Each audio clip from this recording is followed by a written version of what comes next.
हम्म।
हम्म।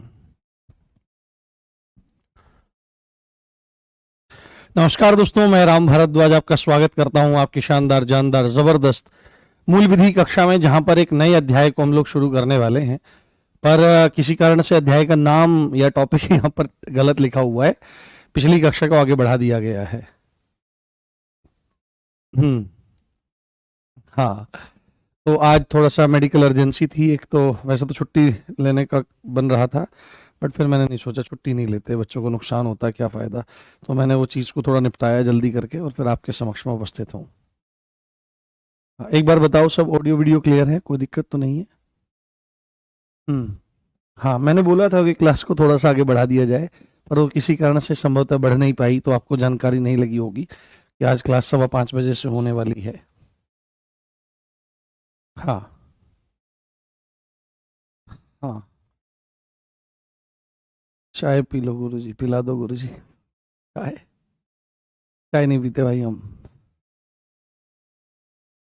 18 minute late? 18 minute कहाँ late है, बिल्कुल समय से है, लेट नहीं है। 5:15 बजे से आज क्लास होनी थी। वो संभवतः तकनीकी सहायक ने बढ़ाई नहीं, मैंने मेरे कहने के बाद भी। उनको अभी बात करेंगे बाद में, क्लास के बाद। हाँ, चलो शुरू करते हैं। आज का नया टॉपिक है और बड़ा प्यारा टॉपिक मैं आपको पढ़ाने वाला हूँ। संभवतः यहाँ से एक दो प्रश्न, एक एक प्रश्न देखने के लिए कभी कभी मिल जाता है। एक प्रश्न कभी कभी देखने के लिए यहाँ से मिल जाता है, जिसका नाम है जनहित याचिका। क्या है? जिसका नाम है जनहित याचिका। जनहित याचिका। जनहित याचिका। जनहित याचिका को अंग्रेजी भाषा में कहते हैं पब्लिक इंटरेस्ट लिटिगेशन। क्या कहते हैं? Public interest interest litigation. Litigation, public interest litigation इसको कहा जाता है। ये एल है, मैं एल ऐसे बनाता हूं, कभी आप इसको एच समझने लगो। ये एल है ऐसा, लो मैं ऐसे ही बना देता हूं। जनहित याचिका इसको कहा जाता है।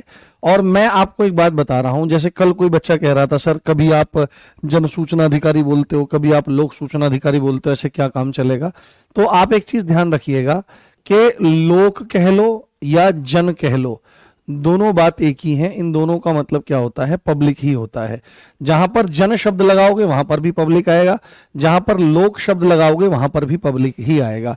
तो जनहित याचिका का ही अन्य नाम क्या है? जनहित याचिका का ही अन्य नाम आपका है, जनहित याचिका का ही अन्य नाम आपका लोकहितवाद है। क्या है? लोकहितवाद है ना, वाद, लोकहितवाद।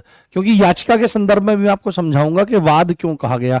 वाद का मतलब तो केस है ना, और ऐसा केस जिससे एक बहुत बड़े वर्ग का फायदा होता हो, एक बहुत बड़े जनसमूह का लाभ होता हो, या एक बहुत बड़े ग्रुप का फायदा होता हो, ऐसा एक केस जनहित याचिका कहलाता है। ये बात आपको ध्यान रखनी चाहिए।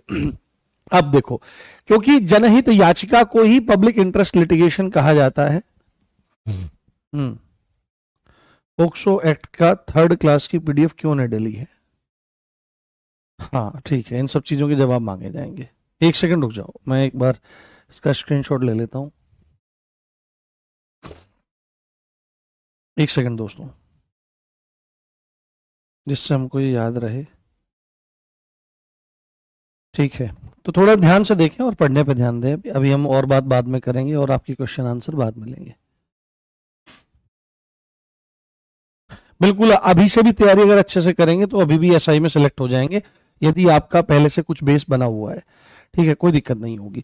तो पब्लिक इंटरेस्ट लिटिगेशन लोकहितवाद भी कहा जाता है, और इसी को अब यहां से देखो, आप नाम यहां से पब्लिक से आया क्या, पब्लिक से आया पी। ठीक है, आई से आया क्या, आई से आया इंटरेस्ट से आया आई, और एल से क्या आया, ये लिटिगेशन से आया एल। तो इसी को पीआईएल भी कहा जाता है। क्या कहते हैं, इसी को पीआईएल भी कहा जाता है। यह बात आपको बहुत अच्छे से ध्यान रखनी है। तो अगर कोई पूछे आपसे कि जनहित याचिका या लोकहितवाद या पीआईएल या पब्लिक इंटरेस्ट लिटिगेशन ये क्या है, तो आप बोलो सब एक ही नाम है, सब अलग अलग नाम नहीं है। अच्छा, एक चीज और आपको याद रखनी है, इसी के अन्य नामों की श्रेणी में, जैसे हमने यहां पर लिख दिया जनहित याचिका, जैसे हमने यहां पर क्या लिख दिया, जनहित याचिका हमने यहां पर लिख दी जनहित याचिका।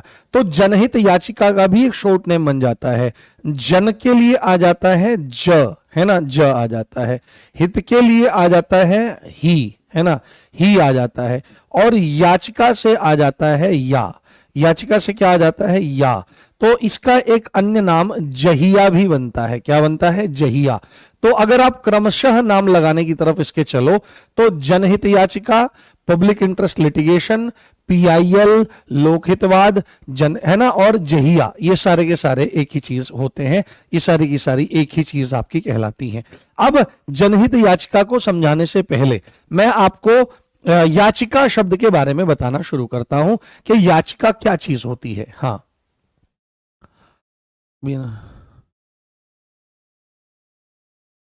हाँ, कोई बात नहीं।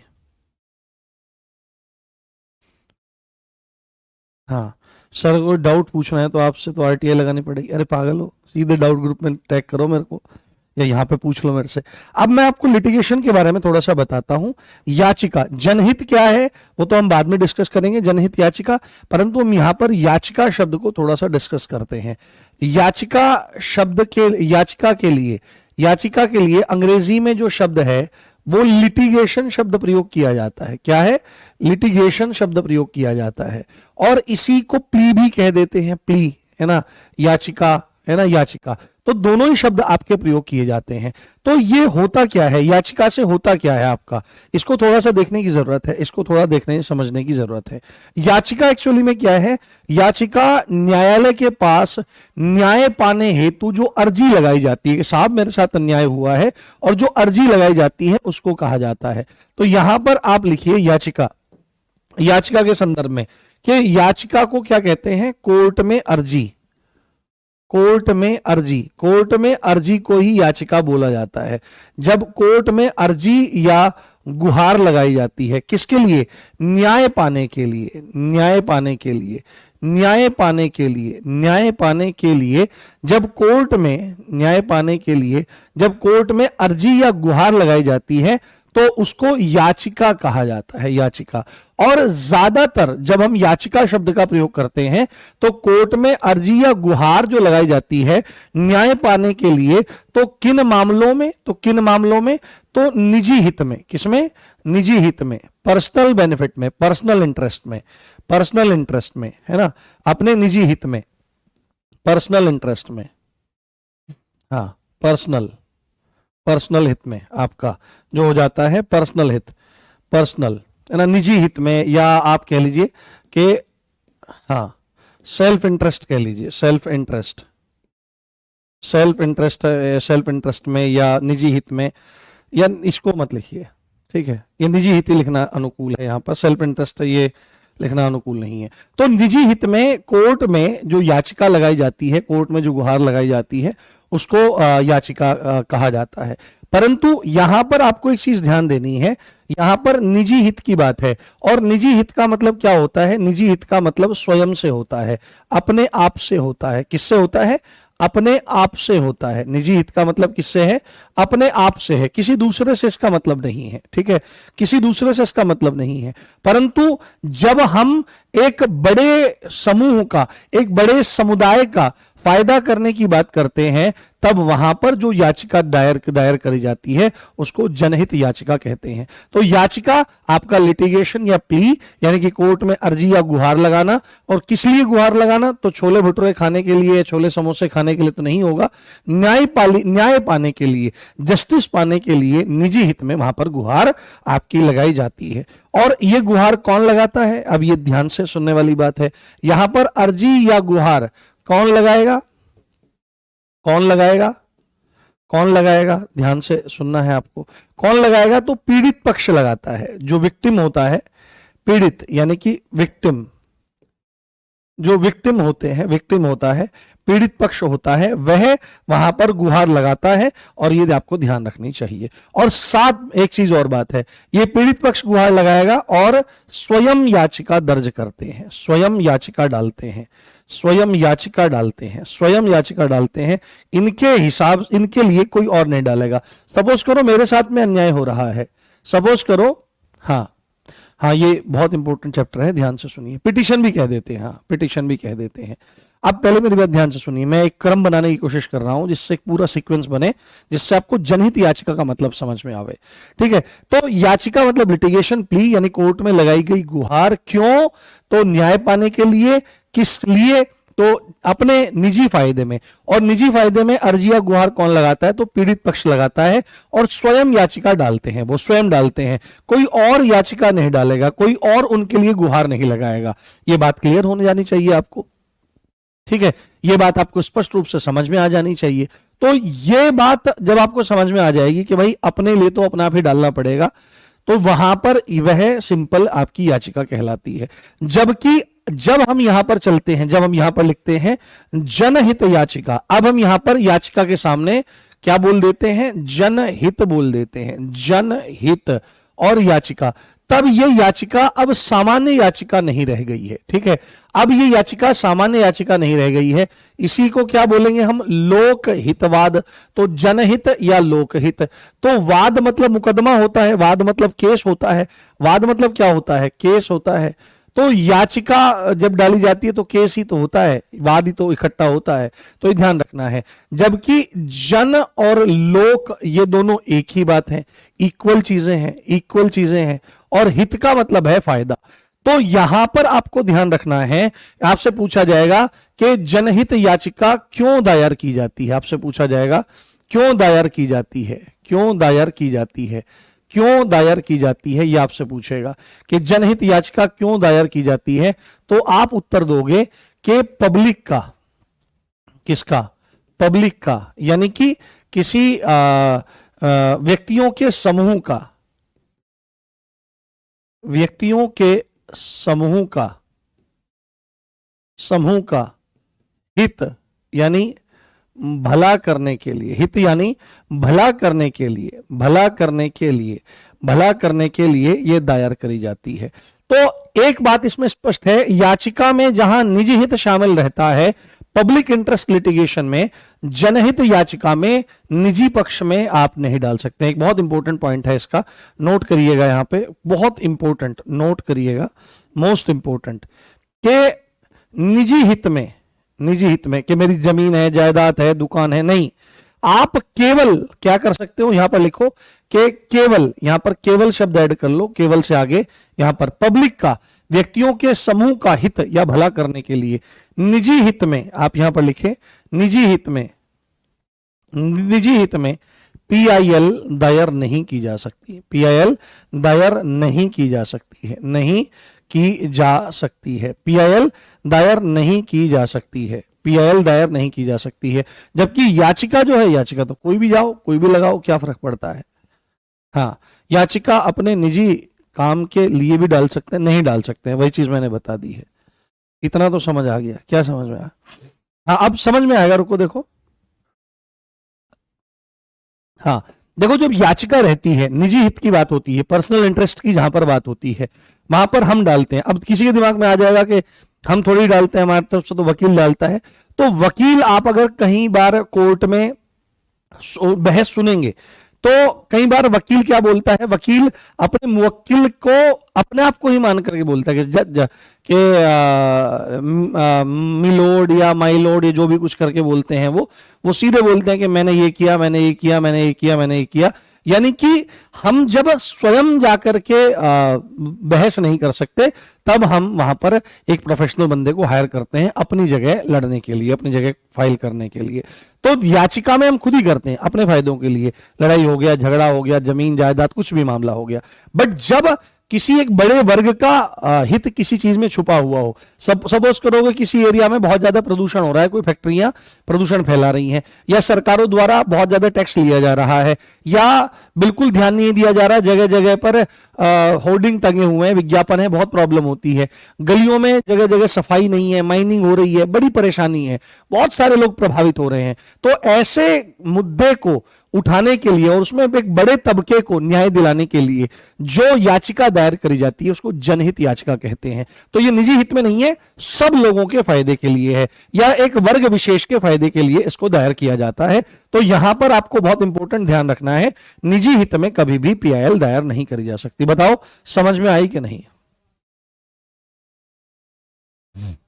हाँ बताइए दोस्तों, यहां तक की स्थिति समझ में आई? यहां तक की स्थिति समझ में आई? हाँ ठीक है। क्यों दायर करी जाती है? तो पब्लिक का या व्यक्तियों के समूह का भला करना। इसमें अगर आप और भी आसानी से इसको लिखना चाहें तो यहां पर और भी चीजें लिख सकते हैं। इसमें और भी चीजें लिखी जा सकती हैं कि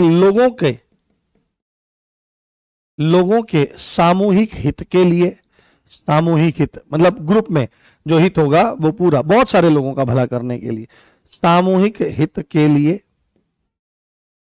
दायर की जाती है, सामूहिक हित के लिए, या बड़े वर्ग का फायदा, बड़े वर्ग के लाभ के लिए, लाभ के लिए दर्ज करते हैं, बड़े वर्ग के लाभ के लिए दर्ज किया जाता है। समझ में आ गया? चलो बहुत बढ़िया। अब थोड़ा सा चलते हैं इसकी टेक्निकलिटी पर, इसकी टेक्निकलिटी पर बात चलते हैं। अब आपसे यह तो पूछ लिया जाएगा कि भाई बड़े वर्ग का फायदा, लोगों का सामूहिक हित इसमें होता हो या व्यक्तियों के समूह का फायदा, बट पूछेगा भाई किस तरह का फायदा करवाना चाह रहे हो तुम लोगों का। तो वहां पर आपको स्पेशली बोलना पड़ेगा, आपको वहां पर स्पेशली बोलना पड़ेगा हाँ, पीआईएल दायर करने के आधार, पीआईएल दायर करने के आधार, पीआईएल दायर करने के आधार, पीआईएल दायर करने के आधार, आधार मतलब ग्राउंड्स, ग्राउंड्स आधार किसमें? लोगों के हित में, लोगों के सामूहिक हित में, सामूहिक हित में। तो वो कौन कौन से आधार आपके हो सकते हैं? तो दो आधार आपके बहुत प्रमुख हैं जिनको आपको ध्यान रखना चाहिए। जैसे सरकार की कोई योजना आ गई है ना, सरकार योजनाएं बनाती है अलग अलग, तो सरकार योजनाएं बताती है जो, हाँ जहिया भी बोलते हैं, मैंने बता दिया बेटा उसको। गुरुजी RWA की कौन सी बुक? मूल विधि, एक ही तो बुक है। हाँ क्लास बच्चों के जनहित में जारी, हाँ जनहित में जारी, जनहित का मतलब बड़े वर्ग के फायदे के लिए। तो आपको यहां पर बहुत अच्छे से चीजें याद रखनी है कि सरकार का कोई फैसला, सरकार का कोई फैसला, सरकार कोई फैसला कर लिया किसी ने, और सपोज करो सरकार का वो फैसला गलत है और उससे बहुत लोग प्रभावित हो रहे हैं, बहुत लोग प्रभावित हो रहे हैं, सोच रहे हैं कि इस क्षेत्र में जितने लोग हैं उनको बाहर निकालो, यहाँ पर इंडस्ट्री लगाई जाएगी, ये किया जाएगा, वो ऐसा रहता ही है, साठगांठ पूरी रहती है। तो उससे अगर बहुत लोग प्रभावित हो रहे हैं और नुकसान हो रहा है और वो गलत है काम, तो उसमें मतलब अपनी कोई मांग उठा सकता है। जैसे अब वो निर्णय करना कोर्ट का काम है कि वो सही है कि गलत है, बट अगर कहीं पर भी बहुत बड़े वर्ग का नुकसान होता है, जैसे गवर्नमेंट अभी क्या कर रही है, जगह जगह गवर्नमेंट, अलग अलग जगह की गवर्नमेंट अलग अलग जगह क्या करती है, देखती है कि यहाँ पर मलिन बस्ती बनी हुई है, अवैध बस्ती बनी हुई है, और वैसे रहती है, अवैध है वो, क्योंकि उन्होंने कभी प्लॉट नहीं लिया, कभी रजिस्ट्री नहीं रहती, सरकार की जमीन रहती है। तो जैसे वहां पर हजारों लाखों लोग रह रहे हैं उस बस्ती में, और एकदम से उसको उजाड़ने के आदेश आ जाएं सरकार की तरफ से, तो वहां पर जनहित याचिका दायर करी जा सकती है कि हमको बेघर किया जा रहा है, हमारे लिए व्यवस्था करे सरकार, कुछ करे। तो उसमें अब कोर्ट क्या है, कोर्ट देखेगा भाई यार बहुत लोग प्रभावित हो रहे हैं, तो ठीक है इसमें जनहित याचिका हम लोग एक्सेप्ट कर लेते हैं, और वो फिर उसमें जो अनुकूलता होती है, जो न्याय के अनुसार सही होता है, उसमें उसी हिसाब से वो काम कर देते हैं। अगर सरकार गलत कर रही है तो सरकार को रोक देंगे, नहीं भाई लोगों का नुकसान हो रहा है, या कहते हैं कि सरकार ठीक है तो एक काम करो, इनको आवास प्रदान करना भी तो आपकी जिम्मेदारी है, इन्हें एक काम करो, इन्हें बढ़िया बढ़िया फ्लैट्स में, जो सरकारी आवास योजना है, इंदिरा गांधी आवास योजना है, प्रधानमंत्री आवास योजना है, उसके तहत इनको मकान दो, आप मकान प्रोवाइड कराओ। तो ऐसे मामलों में तो सरकार का यदि कोई फैसला रहता है, सरकार की कोई योजना यानी कि स्कीम अगर आ जाती है, सरकार की कोई स्कीम आ जाती है जिससे बड़ा वर्ग प्रभावित होता है, जिससे बड़ा वर्ग प्रभावित हो, जिससे बड़ा वर्ग प्रभावित हो, जिससे बड़ा वर्ग प्रभावित हो, वहां पीआईएल दायर करी जा सकती है। पीआईएल दायर करते हैं, पीआईएल दायर की जाती है, पीआईएल दायर की जाती है, पीआईएल दायर की जाती है। यह बात आप ध्यान रखें। दूसरा पॉइंट यह है, मोस्ट इंपोर्टेंट पॉइंट है, अगर क्या हो रहा है, अगर क्या हो रहा है कि मौलिक अधिकारों का हनन हो रहा है, बहुत बड़े वर्ग के मौलिक अधिकारों का हनन होता है, या चंद लोगों के मौलिक अधिकारों का हनन होता है, तो मौलिक अधिकारों के हनन के मामले में भी क्या हो जाता है, आपकी पीआईएल दायर करी जा सकती है। मौलिक अधिकार, मौलिक अधिकार है ना, फंडामेंटल राइट्स, एफआरस, एफआरस, एफआरस के हनन के मामले में पीआईएल दायर करी जा सकती है, दायर करी जा सकती है, पीआईएल दायर करी जा सकती है। यह बात आप ध्यान रखें, यह बात आप समझ लें, ठीक है, ये आप समझें, ये बात आप बहुत अच्छे जानें। अच्छा, एक इंपॉर्टेंट पॉइंट मैं आपको बताना चाहता हूं यहीं पर, जो पीआईएल है, हाँ, जो पीआईएल है, इससे रिलेटेड एक क्वेश्चन आता है कि पीआईएल जो कॉन्सेप्ट है, ये पीआईएल जो कॉन्सेप्ट है, ये कॉन्सेप्ट जो है, ये किस टाइप का कॉन्सेप्ट है, ये तो पेपर में क्वेश्चन आता है। तो सामाजिक अभियांत्रिकी, सोशल इंजीनियरिंग के बेस पर पीआईएल, यहां पे लिखो पीआईएल, इंपॉर्टेंट है काफी, पीआईएल सोशल इंजीनियरिंग, सोशल इंजी है ना, इंजीनियरिंग, इंजीनियरिंग, सामाजिक अभियांत्रिकी, सामाजिक अभियांत्रिकी, अभियांत्रिकी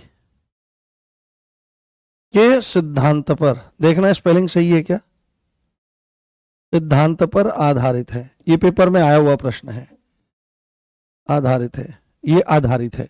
तो ये चीज आपको ध्यान रखनी है, ग्राउंड्स आपको याद रख लेने हैं, सरकार के फैसले या स्कीम के खिलाफ और मौलिक अधिकारों के हनन के मामले में पीआईएल दाखिल करी जा सकती है।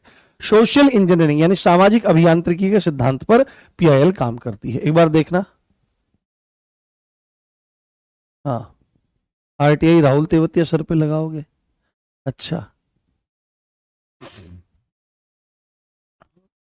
वो डाउट क्लियर नहीं करते हैं मेरा, परेशान हो गया मैं। अच्छा, नहीं वो निजी हित में नहीं लग सकती है, पता है ना निजी हित में नहीं लगाई जा सकती, सब बताएंगे, स्टार्टिंग डेट वेट सब बताएंगे। यहां तक की स्थिति स्पष्ट है, स्पेलिंग सही है, देखना इंजीनियरिंग की, क्या करते हैं, हमको अंग्रेजी नहीं आती, हाँ ठीक है। पीएल दायर कौन करता है, क्रमशः बताएंगे, सब चीजें बताएंगे, बस ठीक है, जिंदगी भर आईना साफ करते रहे, धूल तो चेहरे पर थी। अरे भाई क्लास चल रही है यार, क्लास पे ध्यान दो हाँ, अब एक इंपॉर्टेंट पॉइंट है, आपसे पूछा जा सकता है, आपसे पूछा जा सकता है कि भाई जो आपकी पीआईएल होती है, जो आपकी पीआईएल होती है, पीआईएल का जिक्र, पीआईएल हाँ, का जिक्र, पीआईएल का जिक्र कहां मिलता है? पीआईएल का जिक्र कहां मिलता है? जिक्र कहां मिलता है? पीआईएल का जिक्र कहां मिलता है? पीआईएल का जिक्र कहां मिलता है? क्या संविधान में इसका जिक्र है ना? क्या संविधान में इसका जिक्र है? क्या संविधान में इसका जिक्र है? क्या ये संवैधानिक कॉन्सेप्ट है? क्या संविधान में इसका उल्लेख है? क्या संविधान में इसका उल्लेख है? ये प्रश्न आपको पूछा जाएगा तो आपको बोल देना पड़ेगा स्पष्ट रूप से, नहीं, ये संविधान में नहीं है। हाँ, नहीं, आपको बोलना है नहीं, पीआईएल का उल्लेख संविधान में नहीं है, उल्लेख संविधान में नहीं है, संविधान में नहीं है, संविधान में नहीं है। पीआईएल का उल्लेख संविधान में नहीं है, क्योंकि अगर पीआईएल का उल्लेख जो है वो संविधान में होता, नहीं, संविधान में नहीं है। हाँ, संविधान में नहीं है, ठीक है। अगर संविधान में होता तो आर्टिकल पूछा जाता। तो आपको बोलना है पीआईएल का जो उल्लेख है वह आपका संविधान में नहीं है। और साथ में एक इंपॉर्टेंट पॉइंट है, वो पूछेगा अगर यहां नहीं है तो क्या किसी एक्ट में इसका जिक्र है? क्या किसी एक्ट में, क्या किसी अधिनियम में इसका जिक्र किया गया है? क्या किसी अधिनियम में इसका उल्लेख है? क्या किसी अधिनियम में इसका उल्लेख है? क्या किसी अधिनियम में इसका उल्लेख है? आपसे पूछा जाएगा तो आपको स्पष्ट रूप से बोलना पड़ेगा नहीं, किसी अधिनियम में नहीं, पीआईएल का उल्लेख अधिनियम में भी नहीं है, पीआईएल का उल्लेख अधिनियम में भी नहीं है, अधिनियम में भी नहीं है, अधिनियम में भी नहीं है। तो आप बोलोगे सर जब पीआईएल का कॉन्सेप्ट ना तो कॉन्स्टिट्यूशन में है, संविधान में है, और ना ही किसी तरह के एक्ट में है, किसी भी एक्ट में है, तो फिर ये चीज चल क्यों रही है? क्योंकि हमारे यहां हर एक चीज लिखित में है, हर एक कानूनी चीज लिखित में है, तो ये चल क्यों रही है? तो आपको एक बात पता होनी चाहिए, जो हमारी न्यायपालिका है उनके पास एक अधिकार है, सुने जाने का अधिकार, कि वो जिस चीज को भी चाहे उसको सुन सकते हैं, बुला करके सुन सकते हैं। हाँ भाई, क्या दिक्कत है? ये दिक्कत है, लाओ हमें बताओ, ये क्या है, हमें सुनाओ, हमें बताओ।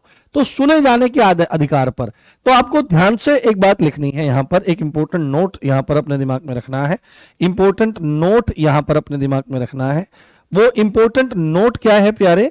वो इंपॉर्टेंट नोट है कि पीआईएल न्यायपालिका के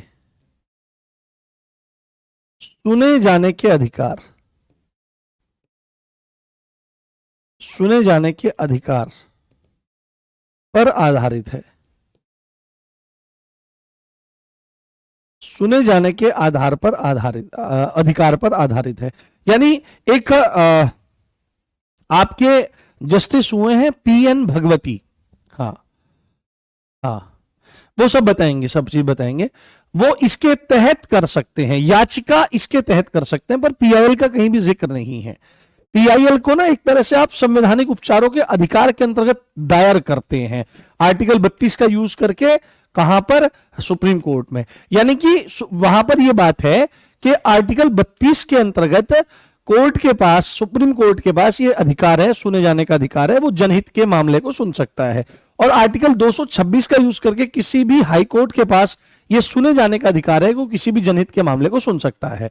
तो वहां पर इसका मतलब ये नहीं है कि आर्टिकल 32 और 226 में पीआईएल का जिक्र है, नहीं, वहां पर तो संवैधानिक उपचारों का अधिकार है कि संवैधानिक उपचार के जो कॉन्स्टिट्यूशनल रेमेडीज हैं, जो उसको आप समझ सकते हैं कि कॉन्स्टिट्यूशन कैसे किसी का भला कर सकता है, वो है। इलाज की बात है, वहां पर हकीम खाना है, वैद्य की दुकान है, एक तरह से कि कोई भी समस्या आएगी तो आर्टिकल 32 और 226 का यूज करके सुप्रीम कोर्ट और हाई कोर्ट उस चीज को सुन सकते हैं, उनके सुने जाने का अधिकार है। तो सुने जाने के अधिकार का ही विस्तार पीआईएल है कि एक जस्टिस पीएन भगवती हुए हैं जिन्होंने इस कॉन्सेप्ट को पूरा का पूरा आगे बढ़ाया है। हाँ, ठीक है, पूरा कॉन्सेप्ट को इजाद किया है, इंडिया में इंप्लीमेंट करा है। वो इतने अच्छे चीफ जस्टिस ऑफ इंडिया थे, वो जहां पर भी जाते थे वो सीधे कहते थे कि अच्छा तुमको ये प्रॉब्लम है, तुम्हारे क्षेत्र में ये प्रॉब्लम है, एक काम करो, एक चिट्ठी लिखो मुझे, और ये चिट्ठी मुझे लिख करके वहां भेजो। तो ये इसको मैं एक जनहित याचिका की तरह से एक अपने पास मानूंगा और उस पर सुनवाई करूंगा, फिर तुमको न्याय दूंगा मैं। जैसे वो पहाड़ों में गए, उत्तराखंड में गए, तो वहां पर कुछ पोल्यूशन वगैरह की समस्या थी, तो वहां पर उन्होंने क्या काम किया, जस्टिस पीएन भागवती ने वहां के लोगों को बुलाया, अच्छा भाई ये प्रॉब्लम तुमको हो रही है, अच्छा सॉल्यूशन चाहते हो उसका, अच्छा ठीक है मैं दिल्ली जा रहा हूं अभी यहां से, और आप एक काम करना, एक पोस्ट कार्ड पर ये समस्या लिख करके सुप्रीम कोर्ट मेरे पते से लिख दो। तो उन्होंने लिख दिया, फिर उन्होंने सुनवाई करी, उस पर निर्णय दिया कि सरकार ऐसा करे, सरकार ऐसा करे, सरकार ऐसा करे। ये चीज, हाँ ये चीज आपको ध्यान रखनी चाहिए। बताओ यहां तक की स्थितियां स्पष्ट हैं, समझ में आ गया? आगे बढ़े। हाँ हम्म,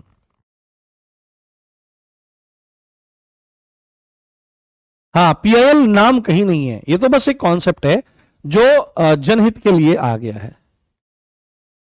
हाँ हाँ बिल्कुल, कपिला हिंगोनानी सब बताएंगे भाई, सब बताएंगे, दोबारा से बताएंगे। तामील का मतलब है एक तरह से फॉलो करना, ऑर्डर को एग्जीक्यूट करना, तामील पूरा करना जो आदेश दिया गया है। ठीक है, यहां तक की स्थिति स्पष्ट है आपको? अब एक चीज हम देखते हैं यहां पर, एक चीज हम समझते हैं। मैं पेन पता नहीं कहां रख देता हूं भाई, अभी मैं पेन ढूंढ रहा था क्लास से पहले। अभी देखो यहां पर, अब यहां पर एक कॉन्सेप्ट है, पीआईएल दायर कौन कर सकता है, बहुत इंपॉर्टेंट है, ध्यान रखना। पीआईएल कौन दायर कर सकता है, कौन दायर कर सकता है, पीआईएल कौन दायर कर सकता है, पीआईएल कौन दायर कर सकता है, ये बहुत इंपॉर्टेंट है, यहां से प्रश्न पूछा जाएगा, क्योंकि निजी हित में तो मामला है ही नहीं। अगर मेरे हित का होता तो मैं दायर कर देता, तो निजी हित का तो है नहीं, तो काफी इंपॉर्टेंट है कौन दायर कर सकता है पीआईएल। तो यहां पर 3-4 पॉइंट्स मैं आपको बताऊंगा, 3-4 पॉइंट्स मैं आपको बताऊंगा, वहां से प्रश्न आएंगे। हाँ दिल्ली पॉल्यूशन के लिए बिल्कुल डाला जा सकता है, बिल्कुल डाला जा सकता है, परीक्षाओं में धांधली हो उसके लिए डाला जा सकता है। हाँ सर मैं पीआईएल आप पर लगाऊंगा, नहीं लगा सकते हो, क्योंकि मैं तो कोई जनहित को प्रभावित नहीं कर रहा हूं, मैं तो बढ़िया तरह पढ़ा रहा हूं। हाँ नहीं, हाँ गर्लफ्रेंड पे कैसे लगेगी, गर्लफ्रेंड क्या पागल हो गए तुम, निजी हित में बोल रहा हूं मैं, निजी हित में नहीं लगेगी। हाँ तो कौन जनहित याचिका दायर कर सकता है, तो यहां पर आपको ध्यान रखना है, यहां पर आपको अच्छे से समझ लेना है कि कोई व्यक्ति कोई व्यक्ति जनहित याचिका दायर कर सकता है। ठीक है, कोई व्यक्ति जनहित याचिका दायर कर सकता है, आप भी कर सकते हो, मैं भी कर सकता हूं, या कोई भी इस भारत का नागरिक जनहित याचिका दायर कर सकता है। बट इंपॉर्टेंट बात है कि वो जनहित याचिका लोगों के भले के लिए हो।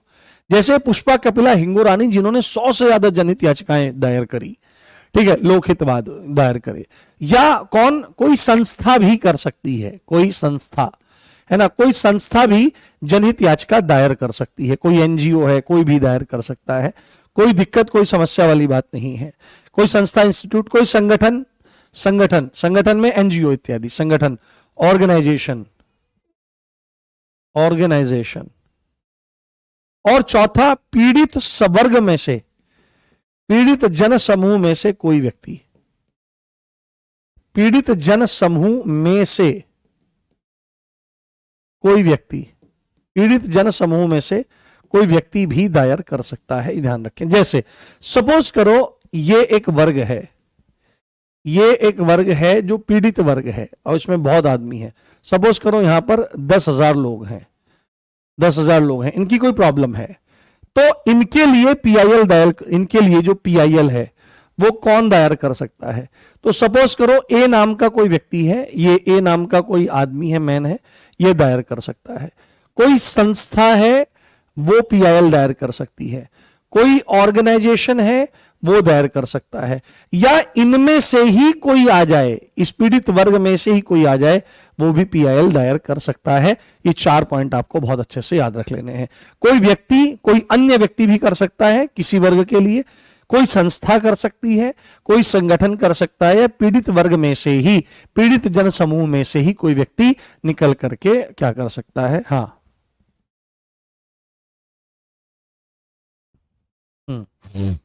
हाँ पद्मश्री ऐसे नहीं मिलता, किसी क्षेत्र में विशिष्ट उपलब्धि जिसके पास रहती है। हाँ हाँ, सब बताएंगे कहाँ शुरू हुई, इतिहास के बारे में बाद में बात करेंगे। आवारा पशु समस्या के लिए बिल्कुल लगा सकते हैं, कोई दिक्कत नहीं है। रात को डीजे बजते हैं, अभी बताऊंगा किन किन मामलों में लग सकती है। रात को 10 बजे के बाद डीजे बजता है, लेट नाइट डीजे बजता है, बिल्कुल। देखो भारत में लोगों को तमीज नहीं है यार, सच बताऊं मैं आपको। आप देखो अजीब लग सकता है लोगों को सुन करके कि आप देखो कि रात बिरात लोग शोर मचाते रहते हैं। मान ले चलो ब्याह शादी भी है किसी घर में, तो अब लोग क्यों नहीं टोकते किसी को, दूसरे को भी, कि यार आज इनका दिन है। तो ऐसे तो भाई भारत में हर साल लाखों ब्याह होते हैं, ऐसे तो हालत खराब हो जाएगी। और मैं सच बताऊं ना, या तो भारत में डीजे पर प्रतिबंध होना चाहिए, क्योंकि डीजे बजता है और अंधाधुंध बजता है बहुत बुरी तरह से, या तो प्रतिबंध होना चाहिए। ध्वनि प्रदूषण इतना भयंकर होता है, जो डायरेक्ट इससे इंपैक्ट होते हैं, इफेक्ट होते हैं, उनको ही पता है क्या दुख है, और मुझे पता है हम कैसे दुख झेलते हैं। जहां पर ये स्टूडियो है आपकी, ये घर में ही है, आसपास क्या बन गए हैं, आसपास वो बन गए हैं बैंकेट हॉल, मैरिज हॉल वगैरह। और भाई साहब जब ब्याह का सीजन, पूरी रात डीजे बजते हैं, वो बार दुआरी ढोलक वोलक ये, और पूरा हाल, तो मतलब जीना दूभर हो गया है। तो ये गुणवत्तापूर्ण जीवन का नहीं है। हाँ भैया जी, हाँ बिल्कुल, हाँ हाँ, जो अवैध तरीके से बाहर के लोग रह रहे हैं, तो उनको उनको उनके खिलाफ भी दायर किया जा सकता है, कोई दिक्कत नहीं है। वो देश हित में, जनहित में दायर किया जा सकता है। तो या तो प्रतिबंध होना चाहिए, पर यहां पर एक बात आ जाएगी कि बहुत सारे लोग ऐसे हैं जिनकी आजीविका डीजे से चलती है, तो बंद ना किया जाए। इसके लिए एक स्पेशल गाइडलाइन हो, जो कि है कि 10 बजे के बाद कहीं नहीं बजेगा भाई, कहीं नहीं बजेगा तो कहीं नहीं बजेगा। और उसकी एक डेसिबल फिक्स होनी चाहिए कि इतनी आवाज से ज्यादा नहीं बजेगा। जैसे गाड़ियों की स्पीड नापने के लिए स्पीडोमीटर है, ओडोमीटर है, जैसे शराब को नापने के लिए वो शराब नशा मापक यंत्र है, वो है। ऐसे ही पुलिस जो घूमती है, गश्त करती है, कहीं पर डीजे बज रहा है तो जाकर के उसके डेसिबल को चुपचाप माप ले कि कहां तक आवाज जा रही है, क्या सिस्टम है पूरा। अगर उससे ज्यादा है, तुरंत भारी भरकम चलान मारे, तुरंत बिल्कुल 50-60 हजार रुपए, 1 लाख का चलान मारे, डीजे वाला अपना बजाना बंद कर देंगे, और भाई 10 बजे तक बजाऊंगा, उससे ज्यादा नहीं बजाऊंगा, ये बात निश्चित है। तो ये जैसे डीजे, जैसे स्ट्रीट लाइट के संबंध में किया जा सकता है बिल्कुल, कि कहीं पर स्ट्रीट लाइट नहीं है, कहीं पर कचरा फैला हुआ है, कहीं पर सड़कें नहीं बनी हैं, कहीं पर स्वास्थ्य नहीं है, शिक्षा नहीं है, इत्यादि इत्यादि चीजों की। हाँ। हम्म। ऐसे कैसे ना बजेगा सर, नहीं भाई बजाओ, खूब बजाओ। डीजे डीजे बजाने में बहुत दिक्कत होती है। हाँ, आप आओ हमारे घर, आओ कुछ दिन रहो, और आपको पता लगेगा फिर कैसे नहीं बजेगा डीजे। हाँ, बहुत दिक्कत होती है भाई, बड़ी समस्या रहती है। तो ये सब चीजें आपकी आ जाती है, ये कानूनी चीज है। ये पागलों जैसे ना, ऐसे कैसे नहीं बजेगा डीजे, यही तो मूर्खाई है हम लोगों की। कि हम लोग सोचते नहीं है, हम समाज को सिरे से खारिज करते हैं कि समाज कुछ नहीं होता। ये क्यों भाई, नौकरी करने कहाँ जाओगे? हम तो नौकरी करने जा रहे हैं, हम तो जॉब करते हैं। क्यों, किसके लिए वजह से नौकरी करते हो? वो समाज ही तो पैसे देता है, टैक्स देता है, उसी से तो नौकरी बनती है, और उसी की सेवा करते हो। रोज लोगों से ही मिलते हो, समाज से तो मिलते हो, वही नौकरी करते हो उनके बीच में। तो समाज को कैसे खारिज कर सकते हो? समाज को, सोसाइटी को खारिज करना सबसे बड़ी मूर्खता है। जो आदमी समाज को खारिज करता है कि समाज कुछ नहीं होता, सोसाइटी डायरेक्ट फायदे और नुकसान नहीं देती है, सोसाइटी के इनडायरेक्ट फायदे और नुकसान होते हैं। ठीक है, ये बात ध्यान रखें आप, ये बात समझ करके चलें आप। तो कोई भी व्यक्ति, कोई भी संस्था, कोई भी संगठन या पीड़ित जन समूह में से कोई व्यक्ति पीआईएल दायर कर सकता है। हाँ हाँ, मैं बोलना नहीं चाह रहा था इस पे, नहीं तो विवाद हो जाएगा। हाँ, विवाद हो जाएगा, चलो मैं बोल ही देता हूं, क्योंकि मैं थोड़ा सा शिक्षक हूं, तो शिक्षक के को थोड़ी जागरूकता रखनी चाहिए। जैसे रात में जागरण होते हैं, ठीक है, जैसे रात में जागरण होते हैं, तो जागरण में क्या स्थिति रहती है आपकी? जागरण में स्थिति रहती है कि पूरी रात वो बजता है डीजे, डुम डुम डुम डुम डुम डुम डुम डुम डुम डुम, वो भाई साहब बजता है, बुरा हाल हो जाता है, और जगह जगह लोगों का जागरण है। जागरण का मतलब है जागना, किसकी प्रसन्नता के लिए? देवता की प्रसन्नता के लिए जागना। तो कौन से शास्त्र में ऐसा लिखा है कि भाई माइक लगा करके खूब गाया जाए, है ना, खूब गाया जाए? और गाना भी क्या गाते हैं जागरण वाले? वो गाना गाते हैं, वो महिलाएं बैठी रहती हैं, इमोशनल होती हैं महिलाएं, तो उसके सामने गाते हैं जिससे वो रोएं, और रो करके खूब पैसे चढ़े बढ़िया। तो उसमें स्थिति क्या रहती है कि मुझे माँ से गिला मिला ये ही सिला, बेटियां क्यों पराई हैं, मेरी माँ, अरे ऐसे करता है, दाढ़े मार मार के खुद भी रोता है, उनको भी रुआता है, पूरी नौटंकी चलती है।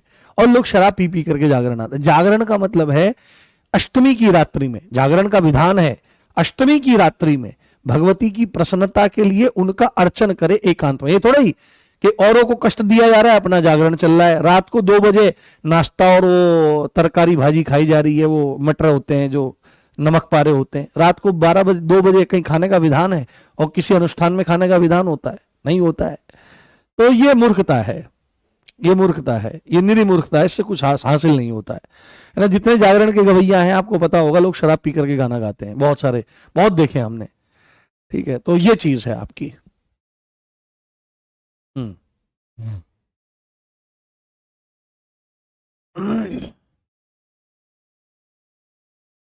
तो जागरण होना चाहिए रात्रि में, भगवती के जो नाम है उनका करो, उनका अर्चन करो, षोडशोपचार करो घर में बैठ करके। उसका क्या फल निकलेगा आपको पता लग जाएगा। हाँ बिल्कुल, बिल्कुल ऐसा भी है। हाँ, जो जो अजान दी जाती है, अब अजान अजान बजती है सुबह के समय में, अजान बजती है पूरी जोर से, तो अजान अजान के बारे में भी कोर्ट की गाइडलाइन है, अजान नहीं बजनी चाहिए। मंदिरों में जो ऊपर वो लाउड स्पीकर बजते हैं उसमें बड़ी समस्या है, तो कानून उसके हिसाब से कहता है। हाँ, तो मूल बात क्या है, अब मान लिया माइक का यूज भी करना है, तो माइक का यूज भी इतना किया जाए जिससे जिस क्षेत्र तक हम जा रहे हैं वहां तक आवाज चली जाए। इसका मतलब ये थोड़ी है कि पूरा वो किया जाए। अब मैं इसलिए बोलता नहीं हूँ, विवाद हो जाता है फिर। अब बहुत सारे लोग ऐसे हो सकता है किसी को अजीब लगा हो, पर देखो ये बात फैक्चुअल है, ये सही है, और धर्मशास्त्रों में भी इनका कहीं उल्लेख नहीं मिलता है। तो सब जरूरी बातें हैं, समझनी चाहिए। इसलिए देखा ना आपने, इसलिए मैं बोलता नहीं हूँ इन चीजों पर। हाँ, नहीं हम जागरण, थोड़ा जागरण तो स्वतः होता है, अपने आप जागो रात्रि भर। जैसे दीपावली की रात को जागरण करना चाहिए, क्या करना चाहिए, उसमें भगवती का जो श्री सूक्त होता है उसका पाठ करना चाहिए पूरी रात्रि, तब लाभ होता है। अब पटाखे पटकाए सो गए, तो जागरण उस रात्रि में जागे, खुद नींद आए उस पर नियंत्रण रखे, ये बात है आपकी। तो देखो, हो सकता है आपको किसी को गलत लगे, तो मैं क्षमा चाहता हूं दिल से, क्योंकि हो सकता है आप कहने लगो हमारी तो भावनाएं आहत हो गई हैं। पर नहीं, आपको बजाना है खूब बजाओ, पर वो कानून के हिसाब से मैं चीजें बता रहा हूं, वो यहां पर है। अगर मैं चाहता हूं आपकी बुद्धि का विकास हो, आप धार्मिक बने, पर धार्मिक बने औरों के लिए नहीं, औरों को दिखाने के लिए नहीं, अपने लिए, जिससे आपका आत्मिक उत्थान हो। ठीक है, अब लोग कहते हैं हमारा धर्म बहुत अच्छा है, हमारा धर्म बहुत अच्छा है। इसी बात को सिद्ध करने में लड़ाई झगड़ा चलता रहता है, और उसी बात पे लोग गले काट देते हैं, उसी बात पे लोग मारे जाते हैं बहुत सारे। हमारा धर्म अच्छा है, हमारा धर्म बड़ा है। अरे भाई, मूल बात यह है कि धर्म अगर बड़ा है आपका, तो उस धर्म की चरमावस्था क्या है? तो भगवत प्राप्ति है, ब्रह्म साक्षात्कार है, या आपको कुछ प्राप्त होगा अन्य धर्म में हो, वहां पर कुछ प्राप्त होगा। तो उस मार्ग पर चलकर देखो कि वो बात सही है कि नहीं, तब तो बात बड़ी है। अब मेरा धर्म बड़ा है, मैं तेरा गला काट दूंगा, मैं तुझे उड़ा दूंगा, मैं तुझे ऐसे कर दूंगा, तो ये तो बेवकूफी हुई ना। धर्म है, धर्म है आचरण करने के लिए, लोगों को दिखाने के लिए नहीं, ये ध्यान रखो। अब आपको लगता है कि ये तिलक लगा के घूमता है, अब ये क्योंकि शास्त्रों में वर्णित है, पर आपने हमेशा ध्यान दिया होगा, इतने लंबे समय से आप मेरे साथ पढ़ रहे हो, मैंने आज तक आपको ये कहा होगा आप भी ये लगाओ। क्यों? क्योंकि मैं एक प्रयोगशाला में हूं जिसके प्रयोग सिद्ध माने जाते हैं। तो मैं खुद एक प्रयोग करके देख रहा हूं अपने जीवन में, अपने गुरुजनों के माध्यम से, कि हाँ ये मार्ग है, ये चरमावस्था है, वहां तक मैं पहुंच सकता हूं या नहीं पहुंच सकता हूं, ये चीज है आपकी। हम्म। हाँ, नहीं भाई, मैं कहां बोल रहा हूं मैं धर्म से, धर्म से क्या, धर्म से कोई बड़ा छोटा नहीं हो सकता है, धर्म से कोई बड़ा छोटा नहीं हो सकता है। देखो, अरे छोड़ो यार, तुम भी बात करवा दोगे और कुछ नहीं। चलो आगे पढ़ो। अब देखो यहां पर अब देखो यहां पर, अब यहां पर एक चीज ध्यान से सुनो। पीआईएल, देखो अगर किसी को ऐसा लगा हो कि मेरी बातें अनुकूल नहीं है, तो आपको पता है मैं ऐसी चीजों पे बात करने से बचता हूं। हाँ, हाँ, हाँ। तो मैं आपको एक बात बताता हूं, बस एक छोटा पॉइंट बताऊंगा, ये भी यहां पर भी, कि अगर किसी को अन्यथा लगी हो बात कि भाई थोड़ी अलग है, तो मैं दिल से मतलब क्षमा चाहता हूं, सॉरी, क्योंकि आपकी भावनाएं भी आहत ना हो, मैं भी ऐसा नहीं चाहता। पर आपने जितनी मेरी बात सुनी होंगी, आपको सही लगा होगा हर चीज। धर्म का आचरण हो अपने लिए, ये ध्यान रखें। ठीक है, धर्म धर्म बोलने से धर्म की रक्षा नहीं होती है, धर्म का आचरण करने से धर्म की रक्षा होती है। कैसे? जैसे अगर कोई कहने लगे कि ये किताब है, इस किताब में विद्या है, कोई जानकारी है, इसको सुरक्षित रखना है, तो उस किताब को उठा करके उसके चारों तरफ बंदूक और पहरे लगा करके घूमे हम कि इस किताब में विद्या है, इसकी रक्षा हमको करनी है। तो कब तक बचा लोगे? मान लिया बाहर से कोई आक्रमण नहीं करेगा, एक टाइम आने पर वो खुद गल जाएगी, समाप्त हो जाएगी। ये एक तरीका है रक्षा करने का। और दूसरा तरीका यह है कि हम जितने भी लोग हैं, हम सब उस विद्या को पढ़ लें, कंठस्थ कर लें, याद कर लें, पारंगत हो जाएं और आगे आने वाली पीढ़ियों को उसका आचरण दें। तुम भी इसका आचरण करो। तो पहले वाला तरीका अच्छा है कि दूसरे वाला तरीका अच्छा है? दूसरे वाला तरीका व्यावहारिक है और सटीक है, यह बात ध्यान रखें। ठीक है, तो पीआईएल कहां दायर करी जा सकती है? पीआईएल कहां दायर की जा सकती है? पीआईएल कहां दायर की जा सकती है? पीआईएल कहां दायर की जा सकती है? तो पीआईएल दायर करी जा सकती है अनुच्छेद 32 का इस्तेमाल करके। अनुच्छेद 32 का प्रयोग कर उच्चतम न्यायालय में, प्रयोग कर उच्चतम न्यायालय में, उच्चतम न्यायालय में यानी कि सुप्रीम कोर्ट में, सुप्रीम कोर्ट में। और आर्टिकल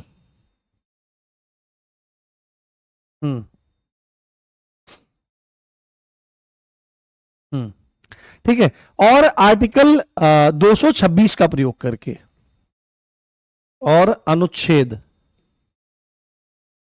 226 का प्रयोग करके, 226 का प्रयोग कर उच्च न्यायालय में, उच्च न्यायालय हाई कोर्ट में दायर की जा सकती है। चलो आज इसको यहीं तक रखें, कल क्लास देखते हैं। एक मेरी लंबी क्लास है, कल मेरे को एक कोर्स खत्म करना है, नहीं तो मैं सोच रहा था इस सैटरडे क्लास लूंगा मैं। हाँ, किसी को बुरा तो नहीं लगा? बताओ मुझे एक बार। हाँ, कोई हमारा बुरा करे तो हम उसका कर्म है कि, लेकिन अच्छा वो तो नहीं है। हाँ बताओ, किसी को अजीब तो नहीं लगा? क्योंकि मेरा, हाँ अच्छा, भगवती के लिए, भगवती के लिए तो बड़ा सुंदर है। या श्री स्वयं सुकृतिना भवनेश्व लक्ष्मी पापात्मनां कृतधयां हृदयेषु बुद्धि श्रद्धा सतां कुलजन प्रभवस्य लज्जा, प्रभवस्य लज्जातां मे विश्वेश्वरी पाहि विश्वम। या श्री स्वयं सुकृतना भवनेश्व लक्ष्मी, भवनेश्व लक्ष्मी, या विस्मृत हो जाता है कई बार। हाँ, बुरा मत मानना कोई भी, आप सब मेरे छोटे बहन भाई हो, छोटे बच्चे हो, आपको समझाना मेरा दायित्व है। उत्सव करो, खूब अपने घर में खूब आनंद करो, पर ऐसा मत करो कि उससे दूसरे को परेशानी हो। इसको सिविक सेंस कहते हैं। हाँ, लिखने भी दे, साइड हटकर लो।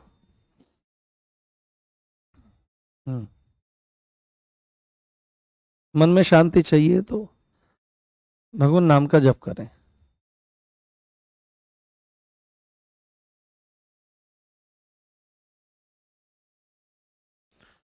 या श्री स्वयं सुकृतिना भवनेश्व लक्ष्मी पापात्मनां कृतधियां हृदयेषु बुद्धि श्रद्धा सदा कुलजन प्रभवस्य लज्जा पाहि विश्वम। चलो कल सुनाएंगे इसको, सुना दिया है, अब समय अधिक हो रहा है, हम मिलते हैं फिर, अब परसों मिलेंगे हम। हाँ, आशा कर रहा हूं आपने बहुत कुछ आज सीखा होगा और कुछ तार्किक भी आप बने होंगे।